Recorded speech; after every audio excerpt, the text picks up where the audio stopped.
Eh, nggak kerasa kita sudah berpisah beberapa bulan. Lalu 3 bulan. Lalu kita dipisahkan juga, dipaksa tidak berjumpa oleh Om dan Tante Corona. Ya.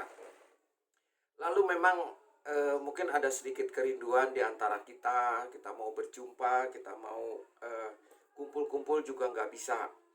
Puji Tuhan, karena Om dan Tante Corona itu akhirnya kita punya satu sarana untuk berjumpa melalui Zoom ini. Jadi saya pikir nggak ada salahnya lah kita berterima kasih juga sama Corona. Tapi di samping itu juga kita minta kepada Om Tante Corona itu cepat-cepat pergi deh.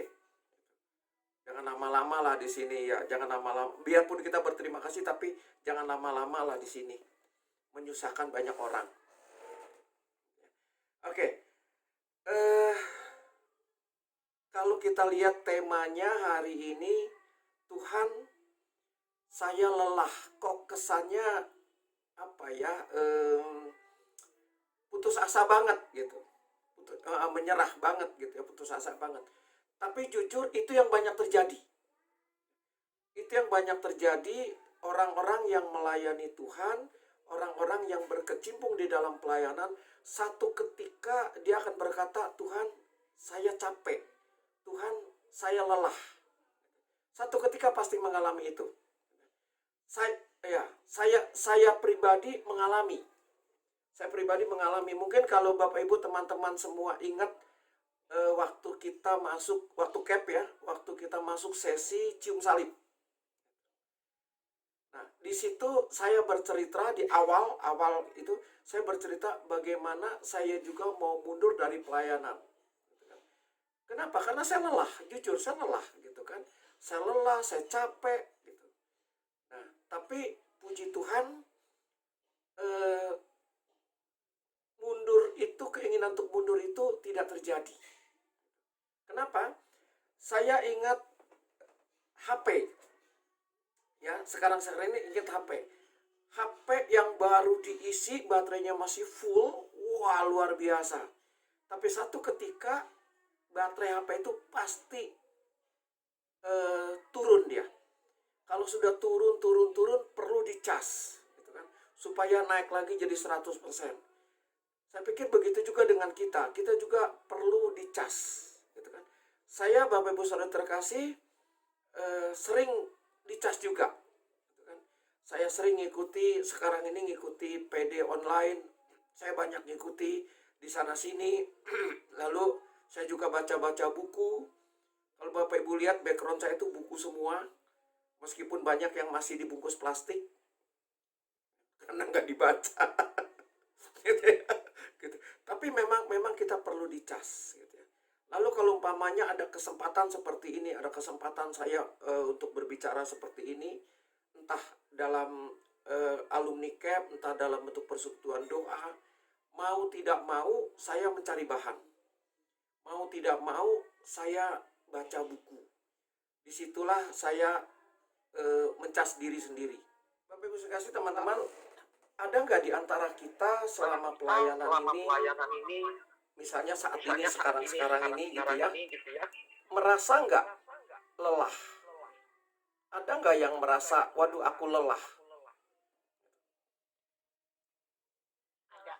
Ada ya? Ada. Kita mungkin merasa lelah. Nah, rasa lelah itu mungkin sebagian orang mengatakan wajar.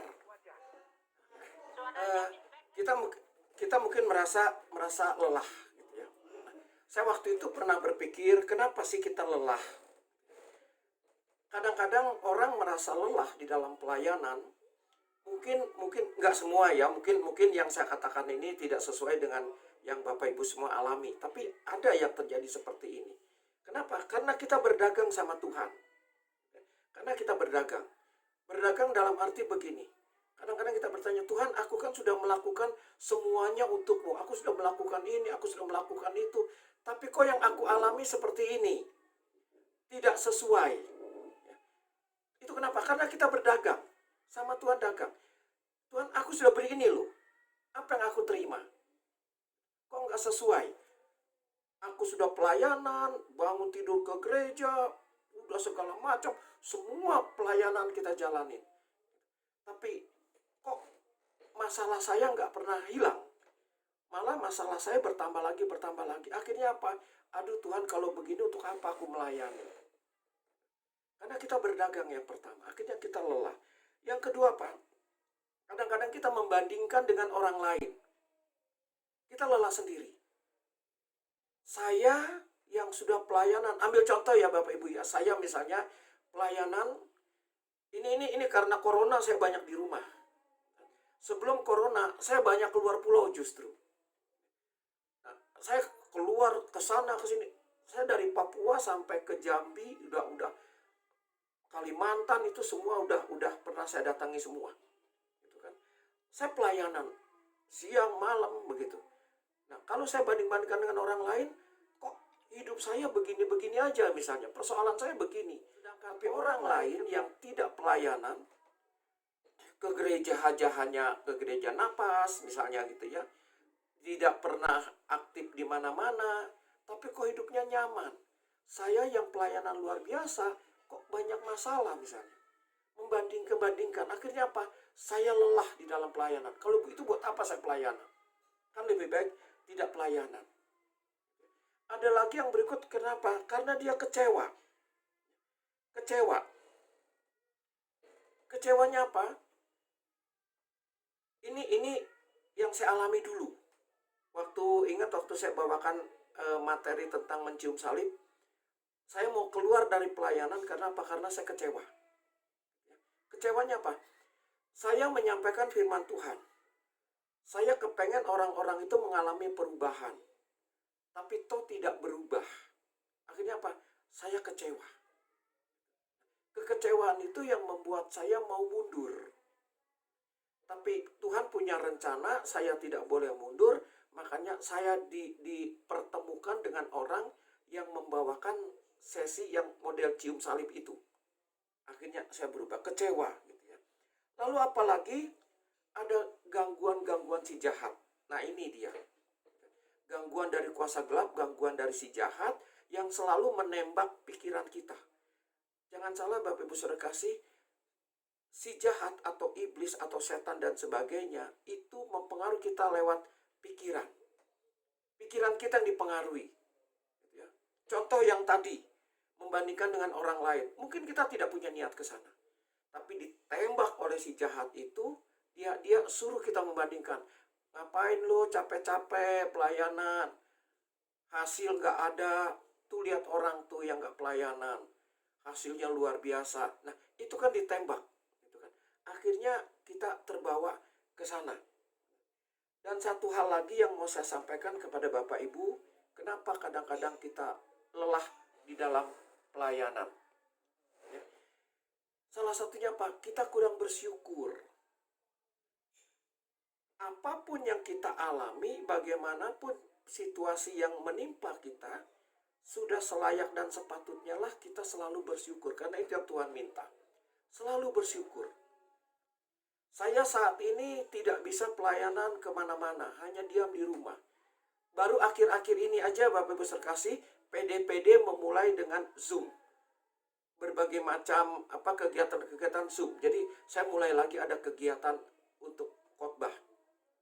Nah, sebelumnya begitu corona mulai muncul, begitu PSBB dimulai, saya hampir tidak ada kegiatan, diam di rumah. Akhirnya apa? Saya katakan, waduh ini gara-gara corona. Saya tidak bisa bersyukur waktu itu. Tetapi yang Tuhan mau, harus bersyukur. Akhirnya apa Bapak Ibu sekasih? Saya bersyukurnya apa? Rupa-rupanya dengan Zoom ini, saya suka begini. Saya duduk di BPN, Badan Pelayanan Nasional. Ya. Ruang lingkup saya untuk mengurusi saya seksi kaderisasi harus mengkader orang-orang se-Indonesia. Sangat susah gitu. Lalu dengan adanya Zoom ini, dengan adanya peristiwa ini, saya bisa mengumpulkan orang-orang se-Indonesia itu melalui Zoom. Kan saya harus bisa bertemu dengan mereka hanya melalui Zoom. Bersyukur. Apapun harus kita syukuri. Karena apa? Dengan kita bersyukur, iblis tidak bisa mengganggu kita. Kita pelayanan, tapi hasilnya seperti ini, orang lain tidak pelayanan, hasilnya seperti itu, kita bersyukur. Iblis mau ganggu, nggak bisa, saya bersyukur. Ada iblis mau ganggu kita, tidak bisa, saya bersyukur. Bersyukur itu senjata yang paling ampuh buat menyelesaikan seluruh masalah kelelahan-kelelahan kita. Kita bersyukur. Orang lain seperti itu, kita seperti ini, bersyukur. Carilah sudut-sudut atau bagian-bagian yang bisa kita bersyukur. Jangan cari yang negatifnya, carilah yang positifnya. Pasti ketemu dan di situ kita bisa bersyukur. Makanya yang paling penting Bapak Ibu kasih kita bersyukur. Nah, lalu bagaimana caranya supaya kelelahan-kelelahan kita itu dapat teratasi? Kelelahan-kelelahan itu. Ada beberapa hal yang saya catat di sini. Yang pertama, kita datang kepada Tuhan. Kita datang kepada Tuhan, Matius 11 ayat 28. Datanglah kepadaku yang letih lesu dan berbeban berat. Bapak Ibu, kalau kita sedang letih, kita sedang lesu, kita sedang lelah, kita datang kepada Tuhan. Karena ada janji Tuhan di situ. Kalau kita letih, kita lesu, kita datang kepada Tuhan, ada janji Tuhan. Janjinya apa? Tuhan akan memberikan kelegaan kepada kita. Jadi langkah pertama yang harus kita ambil datang kepada Tuhan. Kalau Bapak Ibu lihat di 2 Taware 20 ayat 1 sampai dengan 30. Nanti di rumah setelah ini atau nanti besok lusa lihat 2 Taware 20 ayat 1 sampai dengan 30. Itu kisah Yosafat. Kita lihat. Saya mulai dari cerita di situ deh. Yosafat itu dapat berita bahwa dia mau diserang oleh Bani Amon dan Bani Moab. Dalam posisi seperti itu, Yosafat sadar, hitung-hitungan dia pasti kalah. Dia pasti kalah. Makanya di situ dikatakan Yosafat sangat ketakutan. Sama, kita juga mungkin lelah, gitu ya. Yosafat sangat ketakutan. Di dalam posisi ketakutan itu, langkah yang diambil oleh Yosafat adalah dia datang kepada Tuhan. Begitu juga kita, kalau kita dalam keadaan lelah, yang pertama harus kita lakukan adalah kita datang kepada Tuhan. Karena Tuhan berjanji kalau kita datang kepada Tuhan, waktu kita letih, waktu kita lelah, waktu kita capek, waktu kita punya masalah datang kepada Tuhan, Tuhan akan memberikan kelegaan. Yang kedua yang mau saya katakan kepada Bapak Ibu Saudara kasih, yang tadi bersyukur. Apapun yang kita alami, situasi seperti apapun yang kita alami, kita bersyukur. Yang ketiga Bapak Ibu Saudara kasih, dari Yeremia 33 ayat 3. Mana kitab suci saya? Yeremia 33 ayat 3. Bentar, saya cariin. Yeremia 33 ayat 3. Saya bacain aja.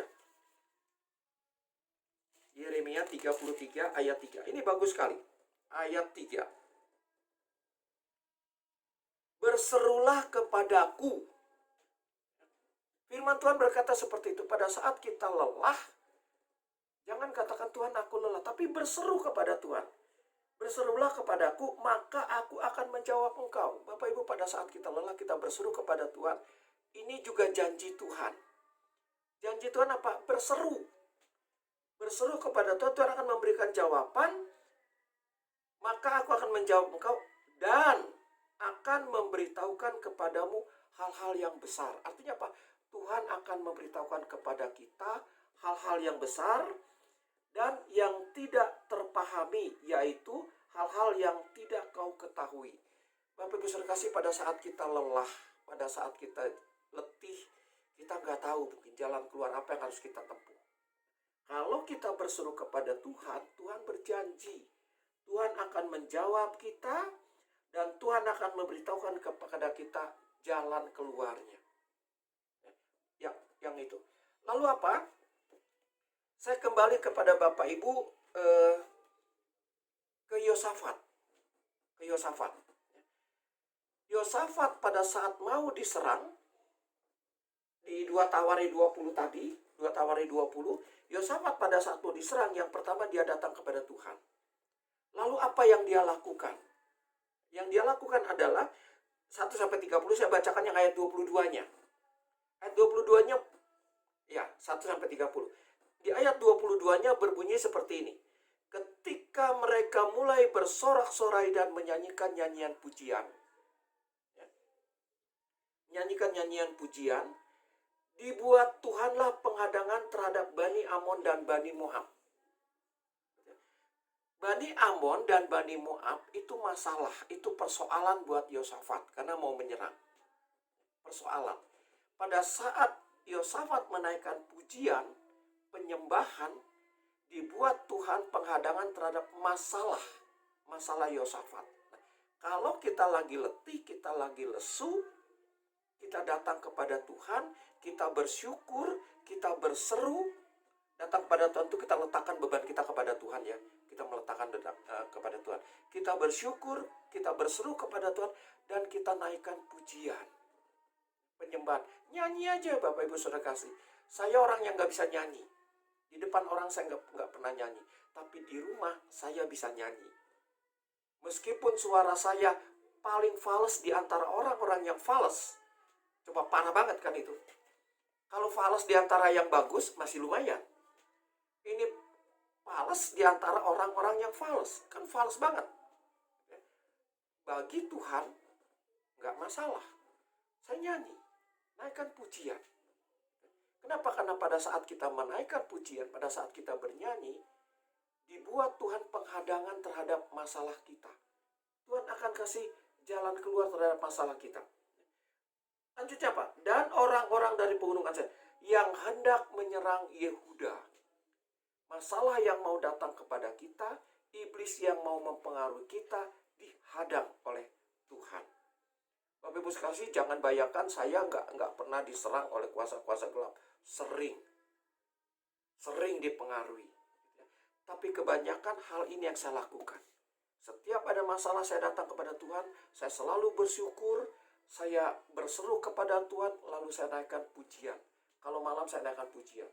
Nggak penting suara saya bagus atau tidak, di telinga Tuhan pasti bagus. Nah, sehingga mereka terpukul, kalah.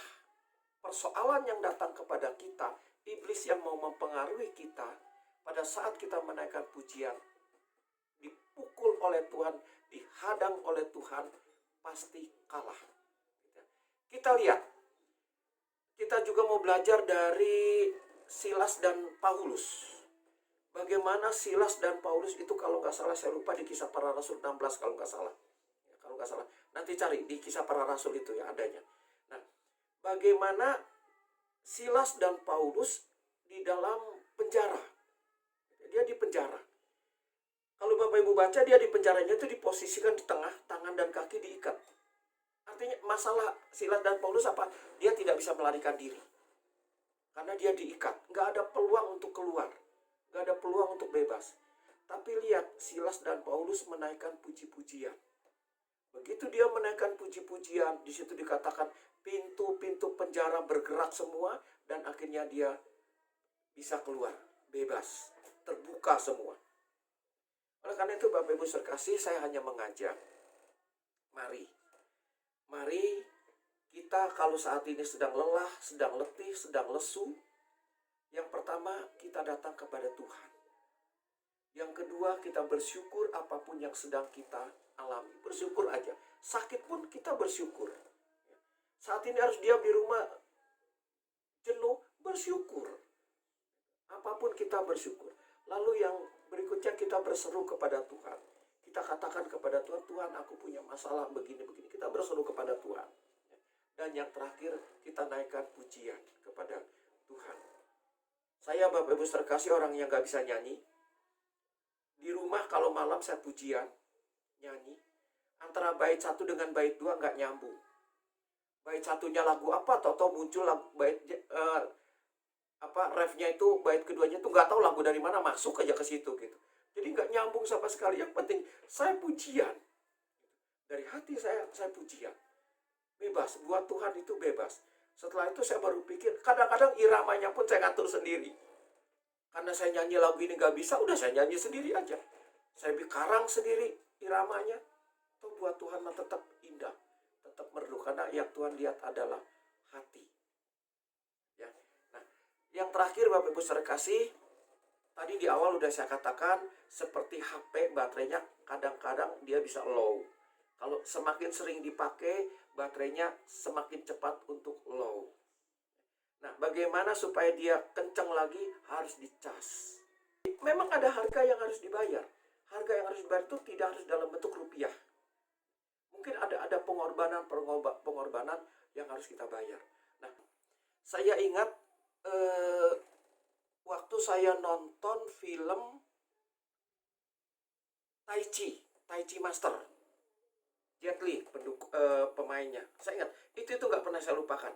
Waktu itu Jet Li dalam keadaan, kalau Bapak Ibu yang ikut nonton ya mungkin terbayang, dia seperti orang lupa ingatan karena teman dekatnya itu kan berpisah sama dia karena akhirnya melakukan kejahatan. Lalu dia seperti orang gak waras, udah seperti idiot dan sebagainya. Lalu satu ketika lagi dia jalan di hutan, dia lihat orang yang membawa kayu bakar di punggungnya. Orang itu jalan susah sekali karena berat beban di punggungnya. Ya. Lalu ada orang datang ke yang memikul kayu-kayu ini. Dia katakan, saya lupa istrinya apa anaknya gitu. Anakmu di rumah sakit, cepat pulang. Lalu dia katakan, gimana aku bisa pulang karena aku bawa kayu ini begini banyak. Susah dia untuk jalan, berat sekali. Lalu orang itu katakan, tinggalkan kayumu itu, turunkan, jalan cepat. Akhirnya dia turunkan kayu itu, dia bisa berlari. Sama Bapak Ibu, kalau kita dalam keadaan lelah, kita punya masalah apa, punggung kita begitu banyak beban, banyak masalah, kita susah lari. Makanya datang kepada Tuhan, serahkan beban-beban yang ada di punggung kita. Serahkan kepada Tuhan, Tuhan ini loh masalahku. Yang kedua tadi bersyukur, yang ketiga tadi saya katakan berseru, lalu yang keempat naikkan puji-pujian. Supaya apa? Supaya ke Roma berapa tadi? 8 ayat 28 ya. Biarlah rohmu menyala-nyala. Jangan, Roma 12. Janganlah kerajinanmu kendor, biarlah rohmu menyala-nyala. Jadi kita tidak akan merasa lelah lagi. Nah sekarang terjawab kenapa ayat itu muncul. Karena orang yang lelah tujuan akhirnya biarlah rohnya menyala-nyala. Bagaimana caranya supaya rohnya menyala-nyala? 4 langkah tadi. Datang kepada Tuhan, bersyukur, berseru kepada Tuhan, dan naikkan pujian dan penyembahan. Saya kira itu yang penting. Baik, mari kita hening di hadapan Tuhan. Kita tutup mata. Kita bayangkan saat ini ada Tuhan di hadapan kita, ada Yesus di hadapan kita.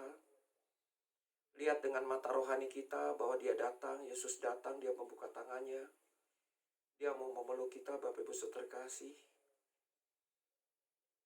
Dia begitu menyayangi kita, dia begitu mengasihi kita. Kalau kita saat ini sedang letih, saat ini sedang lesu, inilah saatnya kita datang kepada Tuhan. Kita mau katakan kepada Tuhan apa masalah kita, apa persoalan kita, apa yang membuat kita lelah. Mari Bapak Ibu saudara kasih, secara pribadi, katakan kepada Tuhan, dari hati kita masing-masing, Tuhan saya lelah Tuhan, saya capek Tuhan. Karena saya begini, katakan kepada Tuhan. Saya capek Tuhan. Dan saat ini Tuhan saya butuh roh-Mu, saya butuh roh kudus-Mu yang menguatkan saya, yang mengobarkan kembali semangat saya ya Tuhan. Agar di dalam pelayanan ini saya punya semangat yang luar biasa. Tidak lagi merasa lelah. Secara fisik mungkin kami lelah. Tapi secara rohani biarlah roh kami tetap berkobar-kobar, tetap semangat, tetap menyala-nyala. Hari ini Tuhan kami datang kepadamu. Hari ini kami berseru kepadamu ya Tuhan. Dan kami akan bersyukur apapun yang sedang terjadi pada kami. Tuhan, ini kami. Saya ingin berdoa untuk Bapak Ibu Saudara terkasih.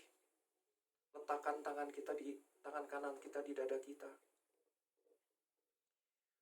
Tuhan perhatikanlah ini anak-anakmu Tuhan, anak-anakmu yang sudah mengikuti anak anak-anak-Mu yang pada saat itu begitu semangat, begitu berkobar-kobar ya Tuhan ingin melayani Engkau. Tetapi di dalam perjalanan mungkin aja kami mengalami kelesuan, mungkin kami mengalami kelelahan. Karena banyak hal, banyak faktor yang menyebabkan kami lelah. Saat ini kami datang ke hadapan Kau ya Tuhan. Biarlah kiranya Tuhan Kau jamah kami pribadi lepas pribadi. Terus Tuhan melalui tangan kami yang ada di dada kami ini. Biarlah ini menjadi saluran Engkau ya Tuhan. Untuk menumbuhkan semangat kami lagi. Terus Tuhan, jamah kami Tuhan Yesus agar roh kami tetap semangat lagi. Tidak ada lagi kelelahan di dalam diri kami ya Tuhan, tidak ada lagi kelemahan, keletihan di dalam diri kami. Jamah terus ya Tuhan ini anak-anak-Mu yang Kau kasih itu. Terus Tuhan jamah. Jangan pernah lepaskan sebentar pun juga ya Tuhan dari antara kami. Dan kalau saat ini Tuhan mungkin ada kuasa-kuasa gelap yang ingin mempengaruhi kami, biarlah kiranya Tuhan dengan kuasa-Mu semuanya Kau singkirkan Tuhan. Tidak ada kuasa gelap yang dapat mempengaruhi kami, yang membuat kami lesu, yang membuat kami berdagang kepada Engkau ya Tuhan Yesus, yang membuat kami selalu membandingkan diri kami dengan orang lain. Biarlah segala pelayanan kami penuh dengan ketulusan. Terus Tuhan, dan saat ini kami undang Roh Kudus-Mu. Kami undang Roh Kudus-Mu yang sudah ada di dalam diri kami semua ya Tuhan. Biarlah Roh Kudus-Mu mulai saat ini kami izinkan, kami biarkan bekerja seutuh-utuhnya di dalam diri kami. Yang terus mengobarkan semangat kami, yang terus mengingatkan kami di saat kami lengah, di saat kami lemah, di saat kami lupa. Biarlah Roh Kudus-Mu yang selalu menguatkan kami. Terima kasih Yesus, terima kasih Tuhan. Dan mulai malam hari ini kami akan terus bersemangat ya Tuhan melayani Engkau. Penuh dengan semangat, penuh dengan gairah, tidak ada lagi kelelahan di dalam diri kami. Terima kasih Yesus, terima kasih Tuhan. Kemuliaan kepada Bapa, Putra, dan Roh Kudus. Sekarang, selalu, dan sepanjang segala abad. Amin. Dalam nama Bapa dan Putra dan Roh Kudus. Amin. Oke, terima kasih Bapak Ibu Saudara terkasih.